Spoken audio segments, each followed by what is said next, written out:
Hello friends, వీటిని బిక్కికాయలు అంటారు. ఇవి ఎక్కువగా ఉష్ణమండల అరణ్యాల్లో బాగా దొరుకుతాయి. ఈ బిక్కికాయలను దోరగా ఉన్నప్పుడు కోసి మాగబెట్టినట్లయితే చాలా రుచిగా ఉంటాయి. ఇందులో అనేక పోషక విలువలు ఉంటాయి.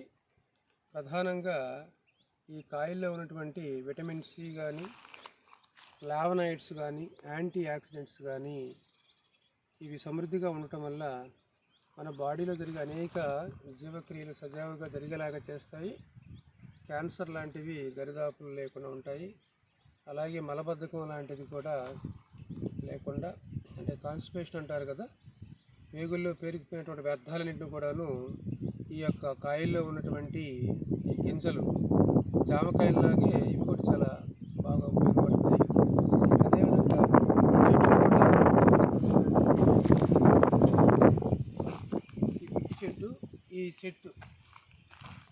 ఈ చెట్టు కాయలు ఈ విధంగా ఇది పచ్చగా ఉన్నది. ఇంకా ఇవి కొంచెము అయితే ఇవి మనం కోసి ఆగబెట్టుకోవచ్చు.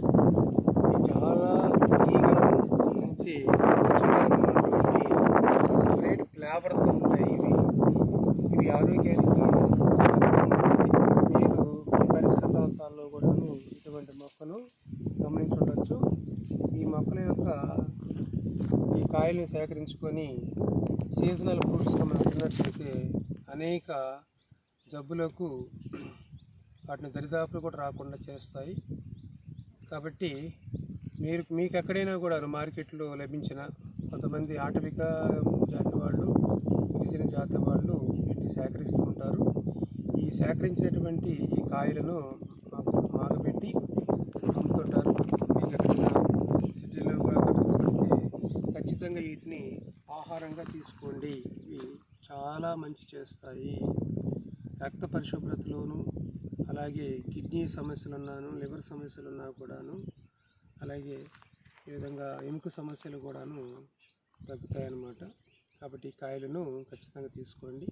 అలాగే ఈ యొక్క ఛానల్ స్టార్ట్ చేసుకోవడానికి కొద్ది రోజులు అయింది. కాబట్టి మీరు సపోర్ట్ చేస్తే ఇంకా అనేక మంచి విషయాలను, వాటి యొక్క ఔషధ గుణాలను నేను ప్రత్యేకంగా ఎంపిక చేసుకున్నటువంటి టాపిక్ కూడాను ఆటవిక మొక్కలు, వాటి యొక్క ఫలాలు, వాటి యొక్క ఆకులు కానీ, వీటన్నిటి పెరడు లాంటి వాటి ముఖ్యం అంటే ప్రాధాన్యతను తెలియజేయాలనుకుంటున్నాను. అవి ఏ విధంగా మనకి సహాయపడతాయి, మన ఆరోగ్యాన్ని ఏ విధంగా ఉంచుతాయో వాటి కోసంగా నేను ఈ వీడియోస్ చేస్తున్నాను. ఖచ్చితంగా లైక్ చేయండి, షేర్ చేసి సబ్స్క్రైబ్ చేయగలరని మిమ్మల్ని అందరినీ కూడా ఆశిస్తున్నాను. Thank you.